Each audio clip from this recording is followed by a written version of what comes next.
Textile ఉత్పత్తులను వారు export చేస్తూ ఉన్నారు.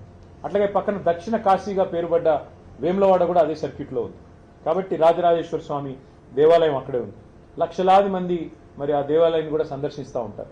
అందుకే ఇంతటి ప్రాధాన్యత కలిగిన ఈ లైన్ని మరి వెంటనే ప్రయారిటీ కింద టేకప్ చేయాలని చెప్పి అశ్విని వైష్ణవ్ గారిని కొంత రాష్ట్ర ప్రభుత్వాన్ని ఒక ముళ్ళుగర్రతో పెట్టి పొడిచినట్టయితే ఏమైనా కదులుతారేమో. నేను చెప్తే ఎట్లాగూ వారు వినరు, మీరన్నా గట్టిగా మీ డిపార్ట్మెంట్ కాబట్టి చెప్పండి అని చెప్పి వారిని కోరారు.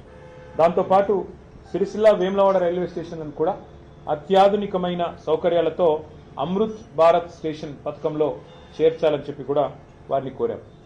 దాని తర్వాత ఆ స్టేషన్ నుంచి తంగళ్లపల్లి రైల్వే స్టేషన్ నుంచి నేరుగా మిడ్మానేర్ రిజర్వాయర్ మీదుగా ఎలాంటి ల్యాండ్ ఎక్విజిషన్ అవసరం లేకుండా ధవళేశ్వరం వద్ద ఎట్లా అయితే ఒక రైల్ కమ్ రోడ్ బ్రిడ్జ్ ఉందో అదే పద్ధతుల్లో ఒక రైల్ కమ్ రోడ్ బ్రిడ్జ్ని కూడా మంజూరు చేయండి అని చెప్పి గౌరవ మంత్రి గారిని మరి కోరడం కూడా జరిగింది.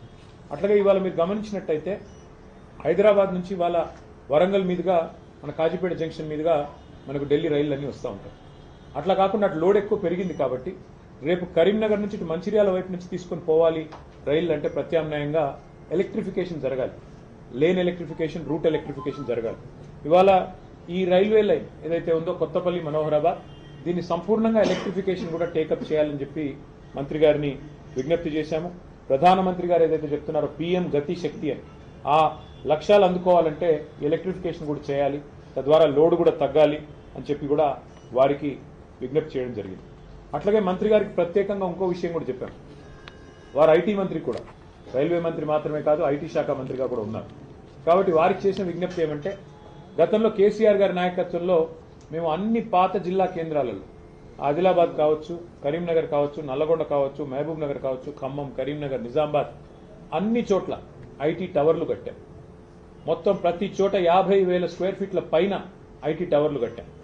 అట్లాగే వరంగల్లో అయితే Genpact, L&T, Mindtree, tech Mahindra, అట్లాగే సైంట్ లాంటి కంపెనీస్ని కూడా తీసుకొచ్చి వాటితోన అక్కడ కార్యకలాపాలు ప్రారంభించాం. ఎక్కడి పిల్లలకు అక్కడే ఉద్యోగ అవకాశాలు రావాలి, ఎక్కడి పిల్లలు అక్కడే మరి వారు తమ తమ జిల్లాల్లోనే తమ తమ ప్రాంతాల్లోనే హైదరాబాద్కి వలస వచ్చే అవసరం లేకుండా మరి బ్రహ్మాండంగా అక్కడే స్థిరపడాలన్న కోరికతో ఈ IT హబ్లు అత్యాధునికంగా 10 కేంద్రాల్లో మేము కట్టాం.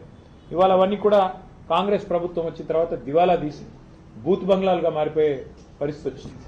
అందుకే ఇవాళ కేంద్ర మంత్రి గారిని ఏం కోరామంటే ముఖ్యంగా వరంగల్ అనేది హైదరాబాద్ తర్వాత 2వ అతిపెద్ద పట్టణం తెలంగాణలో. 10 లక్షల జనాభా ఉన్న పట్టణం, బ్రహ్మాండంగా పెద్ద ఎత్తున కాలేజీలు, పెద్ద ఎత్తున విద్యార్థులున్న ప్రాంతం వరంగల్. అక్కడ మంత్రి గారిని మేము కోరింది, మీరు మా గతంలో చేసిన పనులన్నీ వారికి వివరించి చెప్పాం, కానీ ఈ 2 ఏళ్లలో IT గ్రోత్ మందగించింది. ఇది మేము చెప్తున్న మాట కాదు, మేము చేస్తున్న ఆరోపణ కాదు.